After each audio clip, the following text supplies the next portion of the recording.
Hey friend, please subscribe. 1 second for you. Big deal for me. That night, I cooked my own birthday steak in silence and got ready to burn the whole setup down. My name is Darren. I'm 46 years old.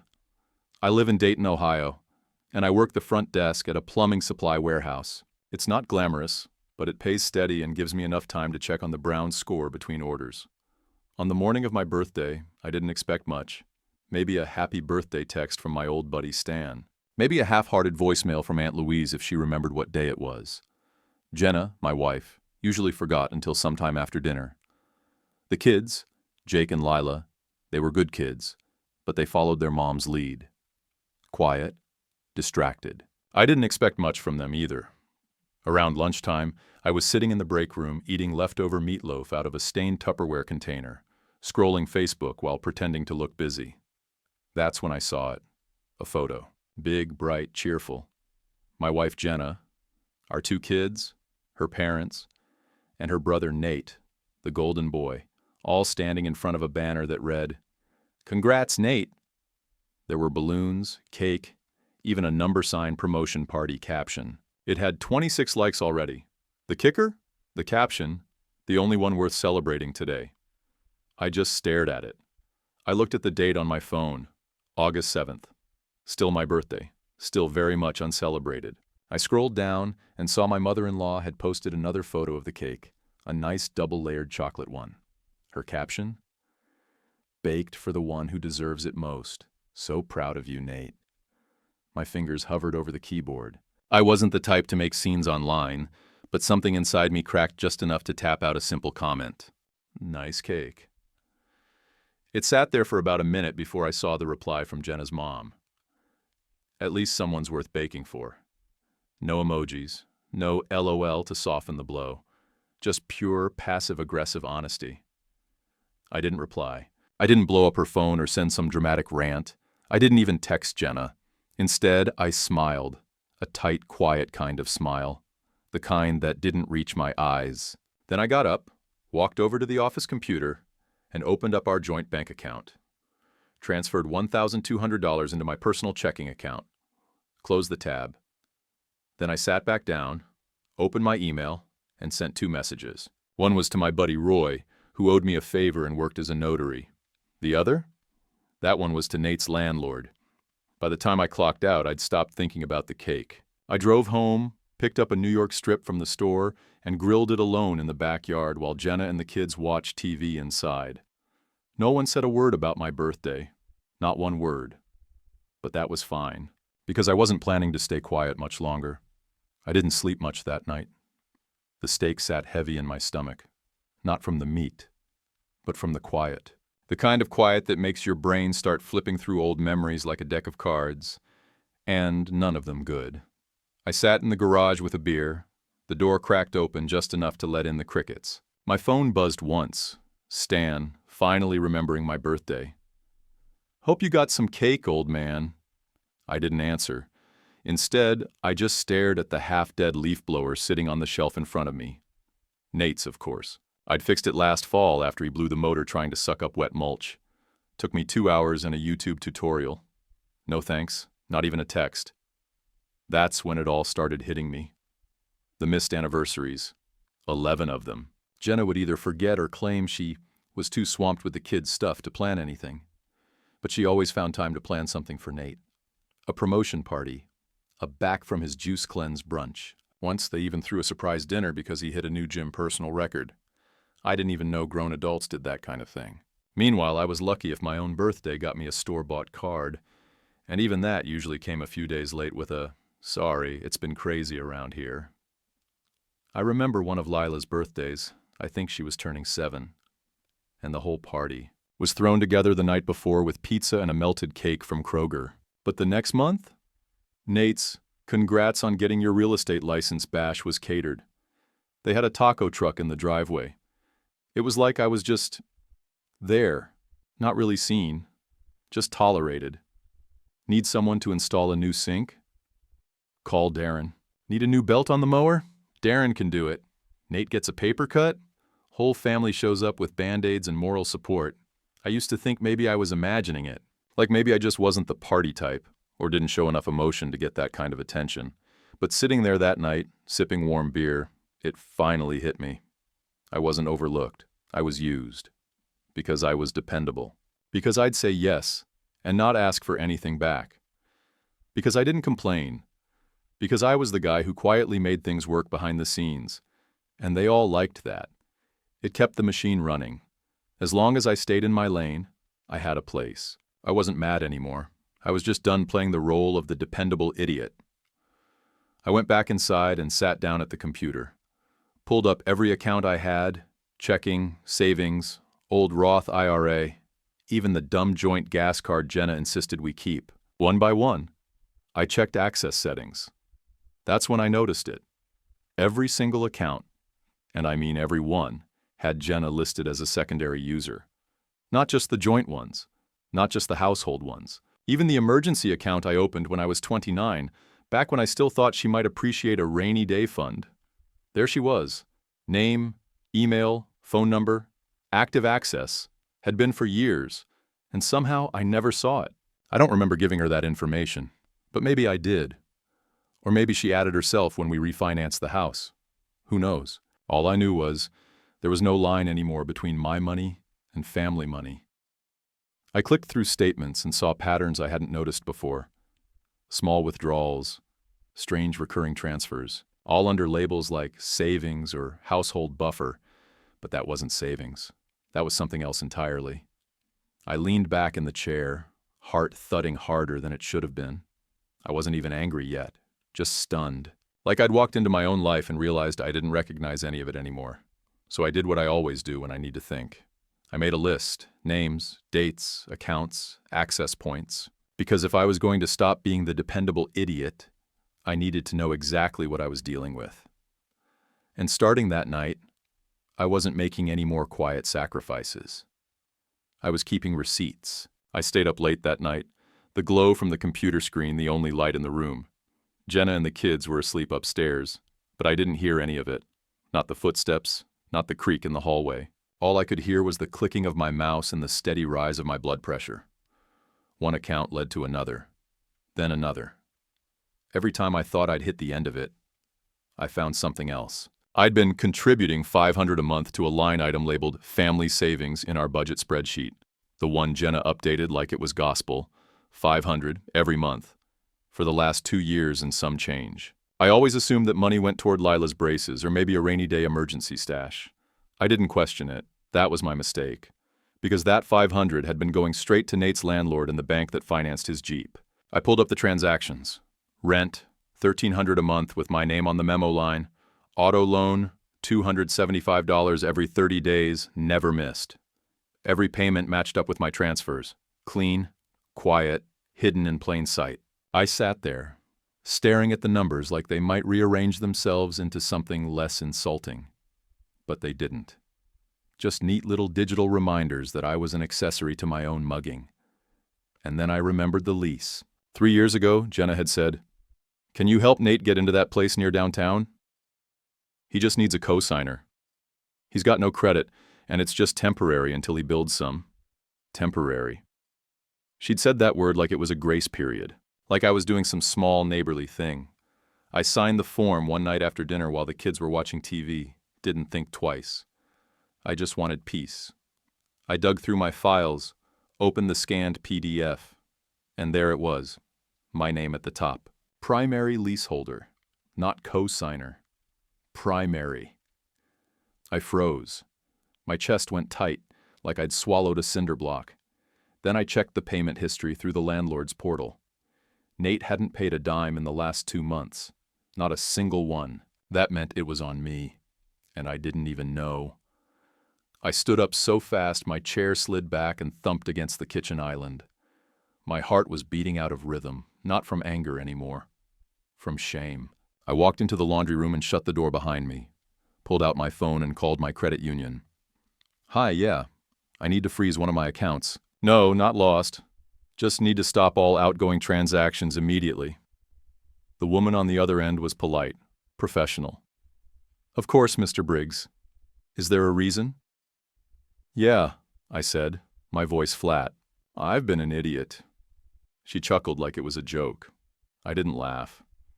After I hung up, I pulled up the email address from the lease form and shot off a message to the landlord. Subject line: immediate removal request, simple, director, legal sounding.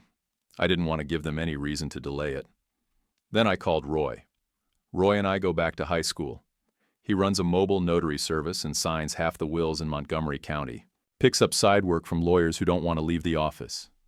"Hey," I said when he picked up. "You busy?"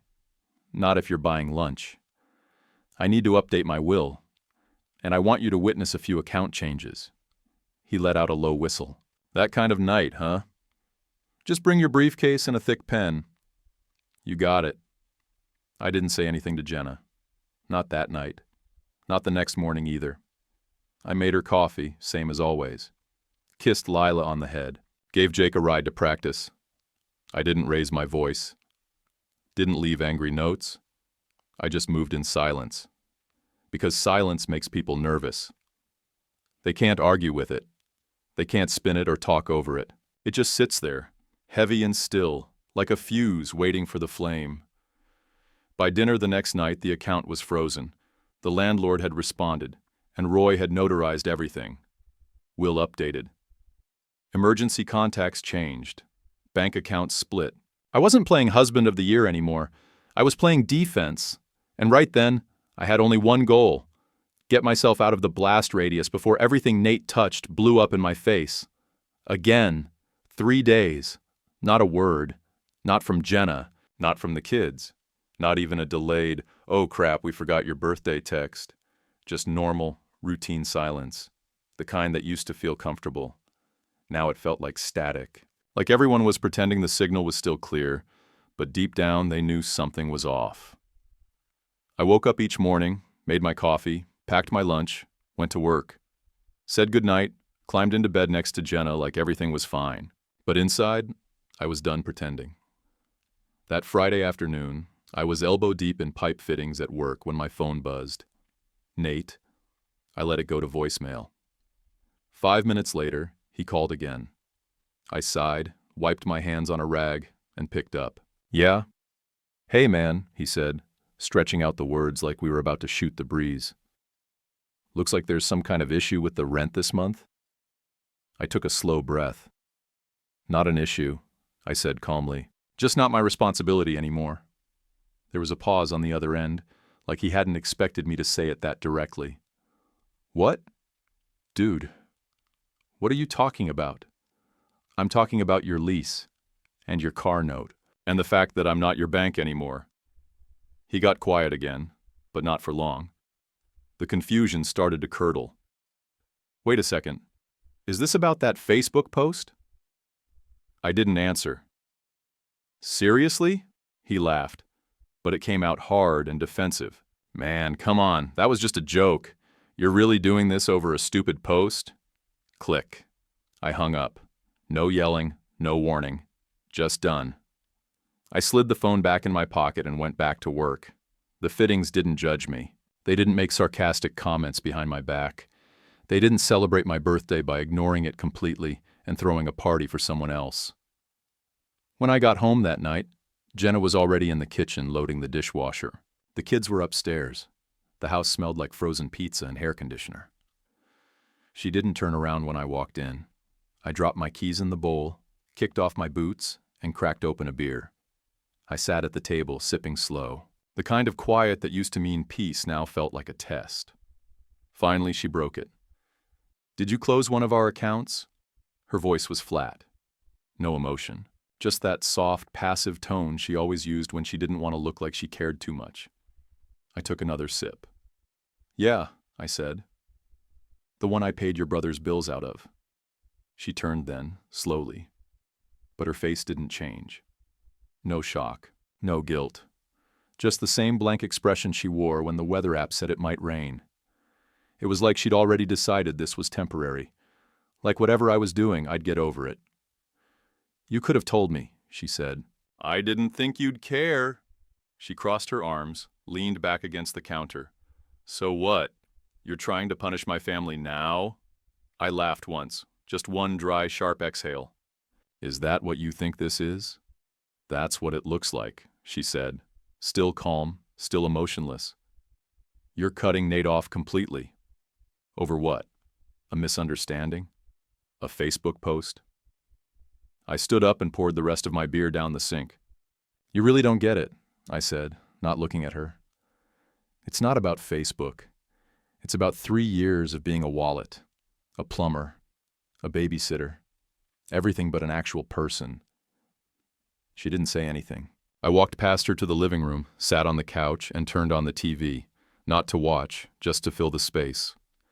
Eventually, she walked in and sat across from me. "You know he's not perfect," she said, "but he's family. He needed help." I turned down the volume, and I gave it, for 3 years, quietly, without complaint. You never asked where the money came from, never even looked. You just let me carry it. She shook her head like I was missing something, like I was the unreasonable one. "You've been acting like this is some big betrayal," she said. "But you could have said something any time." "Why?" I asked. "So you could tell me I was overreacting? Again?" She looked down, said nothing. The silence between us was different now, not passive, not comfortable. This was the kind of silence that meant something was shifting, that someone had finally stopped playing the role they were cast in. I wasn't yelling. I wasn't making threats. But I knew one thing. Silence terrifies people more than yelling ever could, because yelling's temporary. Silence means it's real.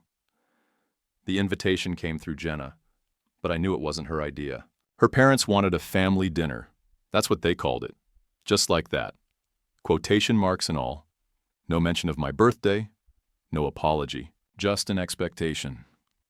Show up, eat your chicken marsala, and play nice while we tell you why you're overreacting.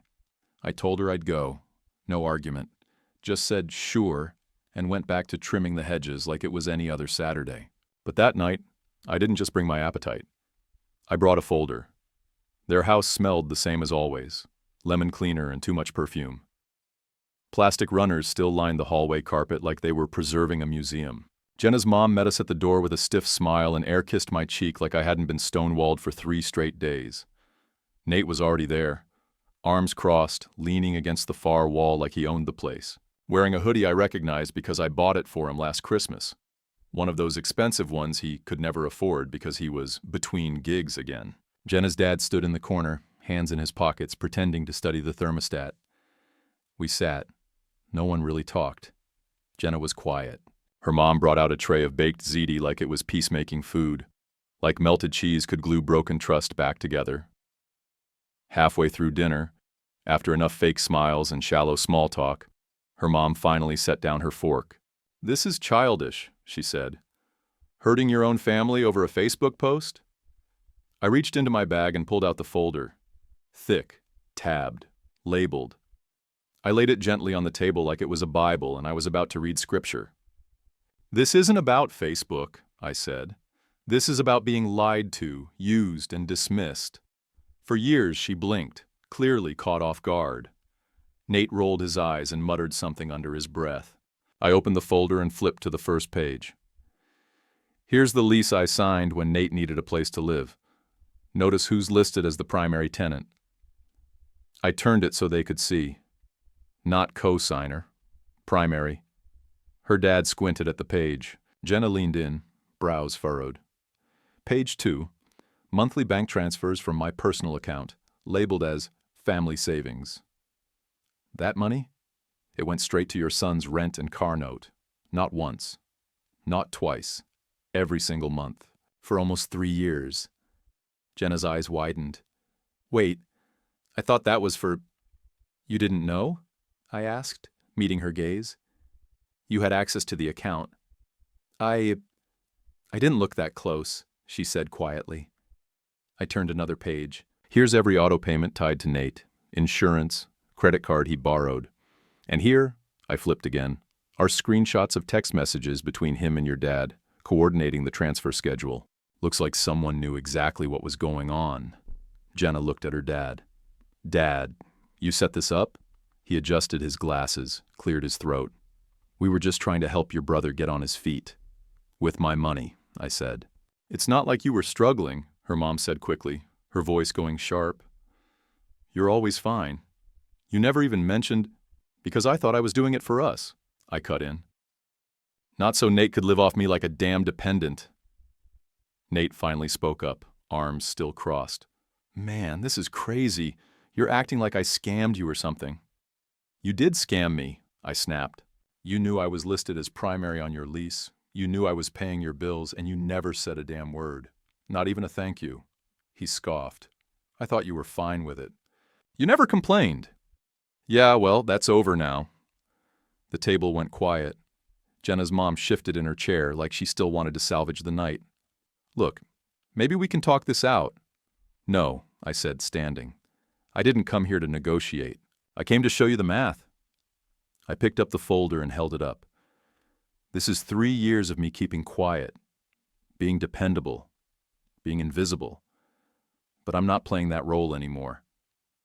Jenna sat back, staring down at her plate like it had answers. Her dad wouldn't look at me, and for once Nate wasn't smirking. I came armed with facts, not feelings. That's how you make the guilty squirm. I turned to Jenna. We'll talk later. Then I walked out the door, folder under my arm, and not one person followed. The silence after the family dinner hit different. It didn't come with peace. It came with tension. Jenna moved into the guest room that Sunday night. No big speech, no let's talk this through. Just quietly grabbed her pillow, a charger, and a folded-up hoodie, then shut the door behind her. We didn't argue. We didn't even say goodnight. Her parents stopped calling completely. No check-ins, no guilt trips. Not even one of those, just praying for healing texts from her mom. Nate, on the other hand, couldn't get enough of my voicemail. The first message was calm. Hey man, look, I get it. Maybe things got a little out of hand. Let's just talk, all right? The next 3, not so calm. You gonna let money come between family, over a little help? You always acted like you were better than me. You just hit it better. Then came the emotional pivot. Dude, please, I'm behind. They're talking eviction. You really gonna let your sister's kids be out on the street? I didn't respond to any of them. That week, I just kept my head down. Went to work, came home, made dinner. Jenna and I did this strange dance, passing each other in the hallway like roommates who used to be close but now barely made eye contact. She'd offer these small gestures. I made enough for 2. Or, the kids' laundry's done if you want to throw yours in. Like none of it had happened. Like if she kept moving the train forward, maybe I'd hop back on like I always did. One night she stood in the doorway while I was unloading the dishwasher. I was thinking we could go out this weekend, maybe just us. Clear the air. I didn't even look up. I'm not interested in dinner. I'm interested in counseling. The pause after that said everything. I don't think we need that, she said finally. This was just a rough patch. Every couple has them.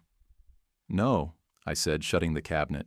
Every couple doesn't secretly reroute money to bail out their screw-up brother for 3 years. This isn't a rough patch.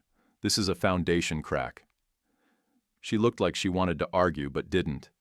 I think she thought I'd cool off eventually. That I'd get it out of my system and fall back into my usual place. The dependable one, the fix-it guy, the quiet storm. But she misjudged the weather, and she wasn't the only one noticing it. Zach, our 17-year-old, came into the garage a few nights later while I was working on his old Honda. Just walked in, sat on the toolbox, and watched me for a while. Didn't say anything at first. Then he finally asked, "Why's Uncle Nate so mad at you?" I wiped my hands on a rag and leaned back.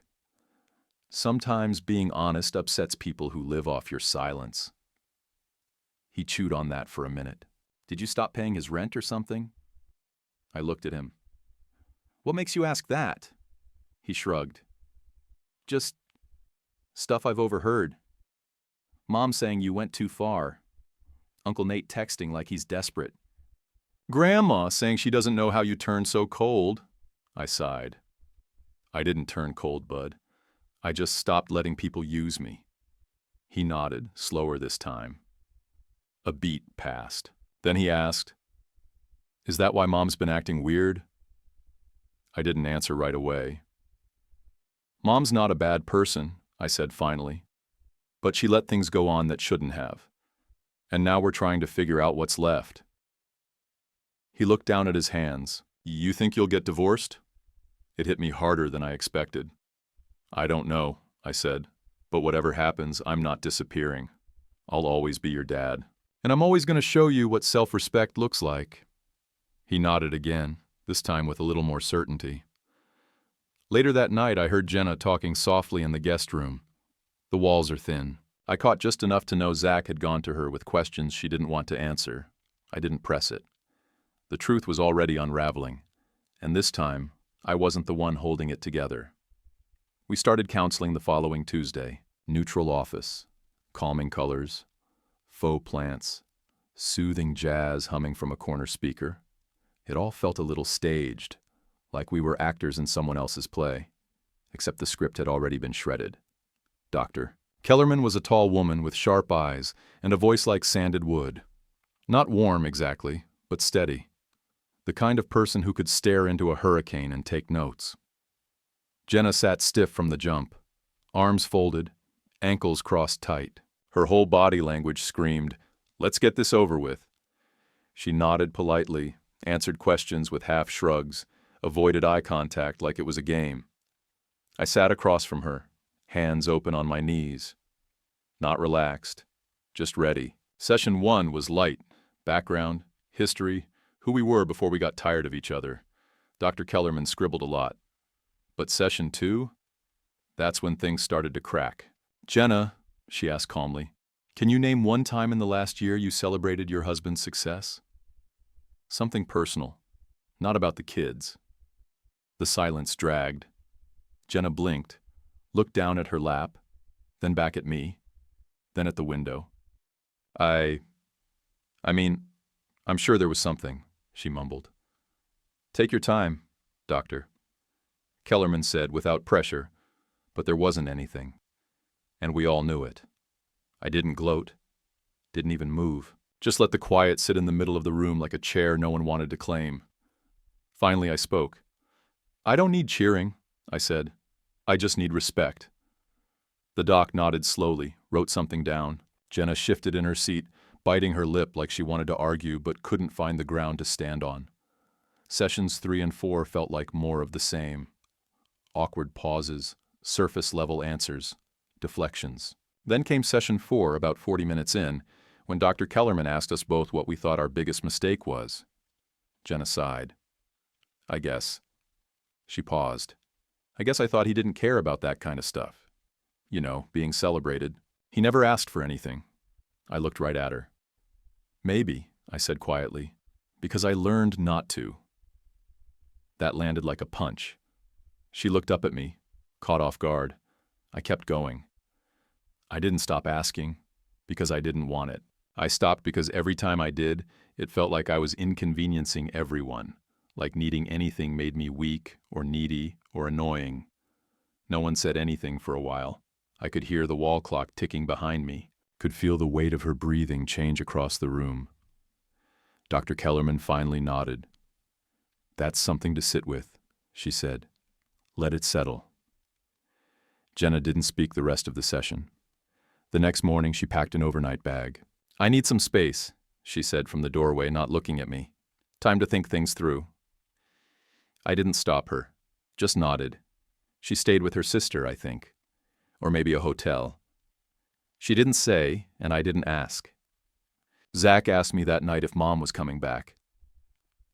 I don't know, I told him honestly. Do you want her to? I took a breath, leaned back in the kitchen chair, and looked at the half-finished puzzle we'd been working on together. I want her to want to, I said.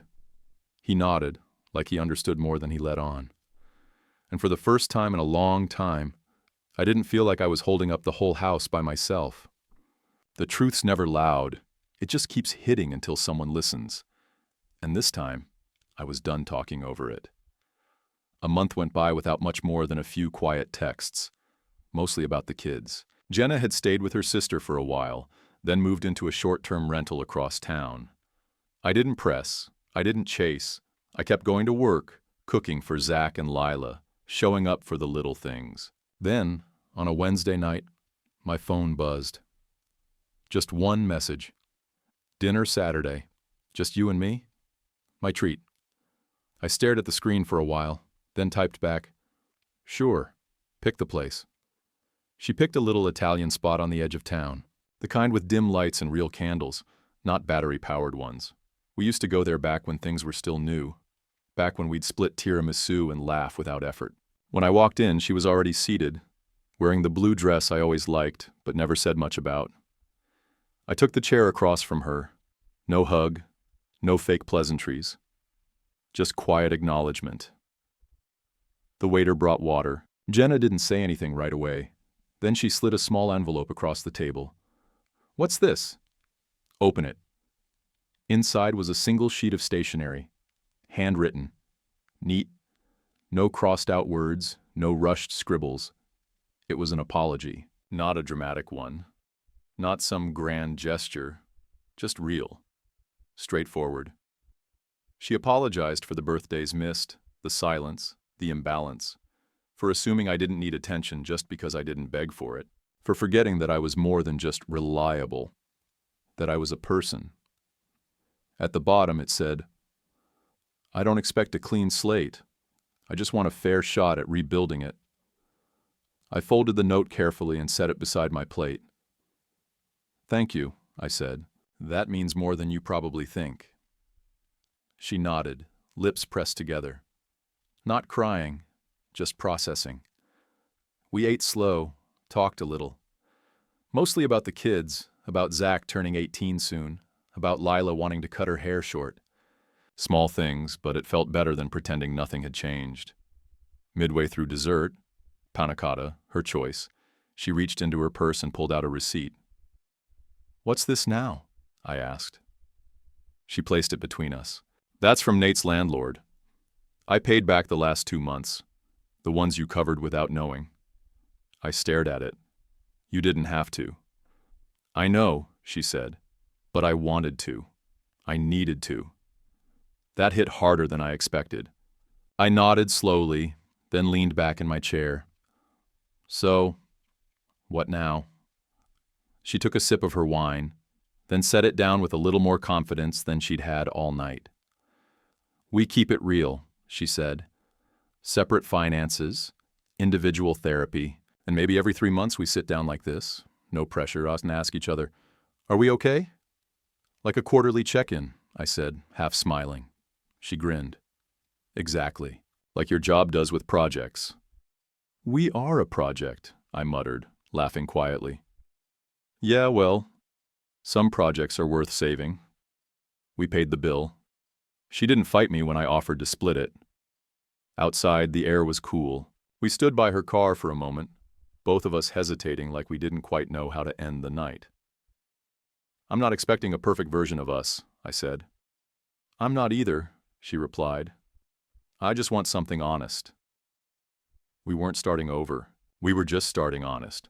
And for the first time in a long time, that felt like enough. Zach graduated on a warm Friday in June, the kind of afternoon that smelled like sunscreen and cut grass. I sat in the metal bleachers with my hands folded and my heart trying not to swell out of my chest. Lila waved a homemade sign and screamed his name when he walked across the stage. Jenna wiped her eyes quietly beside me. That night, she threw a barbecue in the backyard. Her idea, her planning. Nothing fancy but thoughtful. Pulled pork sliders, corn on the cob, mason jars for sweet tea. She even made a playlist of Zach's favorite songs and strung up lights around the fence. And for the first time in, well, ever, I was the one asked to give a toast. I didn't prepare anything. Just stood up when the music dropped low and clinked my glass. "Zach," I said, looking over at him sitting in a folding chair, graduation cap still hanging off the side of his head. "You've grown into a hell of a man. Smart, steady, decent. You've got more heart than I ever had at your age." He laughed and looked down at his plate, a little embarrassed. "I'm proud of who you're becoming," I said, "and proud of myself for making sure you see what self-respect looks like. Even when it's hard." A few people clapped. A few stayed quiet. Jenna met my eyes and nodded. It was small, but it meant something. She was still learning, still slower to catch on than I'd like, but she was trying. We cleaned up together after most of the guests left. Lila went inside with a plate of cookies, and Zach helped carry chairs to the garage. As we stacked them in the corner, he turned to me. "Got the scholarship," he said casually, like he wasn't about to drop news that could change everything. "You serious?" "Yeah. Full ride. State college. They emailed me this morning." I grabbed him into a hug before I could even think. "That's incredible, buddy. I'm proud of you." He grinned. "I've been thinking too. I want to learn more about money stuff, like managing it, budgeting, all that." "Absolutely," I said. "We can start tomorrow." He nodded, then added, "I just don't ever want to end up in a situation where people can take advantage. I want to know where my money's going. Who's got access?" That hit me harder than it should have. "Smart man," I said. "You're already way ahead of where I was at your age. Maybe breaking the cycle started with me, but it sure as hell ends with him." Later that night, after everything was put away and the kids had gone to bed, Jenna and I sat on the porch with a couple of lemonades. "Nate texted today," she said quietly. I didn't look at her, just waited. "He's living back at my parents' place now," she added. "Still can't hold a job longer than a month. Mom says he's just going through a rough patch. Again." I sighed. "I didn't respond," she said. That got my attention. I glanced over. She stared out into the dark yard. "I told them last week I won't be helping anymore. No more money, no more calls at midnight. I told them I have my own family to focus on." "How'd that go?" She gave a half laugh. "Let's just say it got loud." I nodded slowly. "You okay?" She paused. "I think so. It's hard, but I think it's the right kind of hard." I reached over and squeezed her hand. She squeezed back. We sat in silence for a while, watching fireflies blink through the bushes. The peace wasn't perfect, but it was earned, and I'd take earned over easy any day. I woke up to the smell of pancakes, not the kind from a box. The real deal, with butter sizzling in the pan and a splash of vanilla in the batter. There was a card on my nightstand. Jenna's handwriting on the envelope, neat and careful. Inside, "To the most grounded man I know. Happy 47th. Simple. No jokes, no passive-aggressive digs. Just sincere." Zach left a sketch folded next to it. Me and him fishing at Lake Shelbyville. He'd drawn it from a picture we took last summer. The details weren't perfect, but the feeling in it. That hit dead on. No balloons, no confetti. Just respect. Later that afternoon, I met up with Roy down by the river. We cracked open a couple of cold ones and cast our lines into the water. He glanced over, grinning. "So, birthday any better this year?" I laughed under my breath and watched the ripples drift. "Yeah. Last year, I woke up invisible. This year, I woke up seen." He nodded like he understood all of it, because he did. Sun dipped low, water lapped gentle. It felt good. When I got home, Jenna was sitting on the porch, legs tucked under her like she used to when we first dated. She stood and met me at the steps with a small wrapped box. "Wasn't expecting anything else," I said honestly. "I know," she smiled. "Open it anyway." Inside was a vintage fishing reel, the exact one I mentioned in passing 6 months back while scrolling an old tackle site. I'd said it reminded me of the one my granddad used to have. I turned it over in my hand, feeling the weight. "You remembered?" I asked. "I started paying attention," she said. We didn't hug. We didn't cry. We just sat on the porch for a while, side by side. That night, as I was brushing my teeth, she poked her head into the bathroom. "I opened a savings account," she said. I paused. "Yeah?" "Yep. My own name. My own money. No shared logins. Just something for me." I met her eyes in the mirror. "Good," she smiled. "Didn't ask you for a dime." "You didn't have to," I said. "That's the point. I didn't get revenge. I got my name back." YouTube picked this for you. Tap it. Let's see if they guessed right.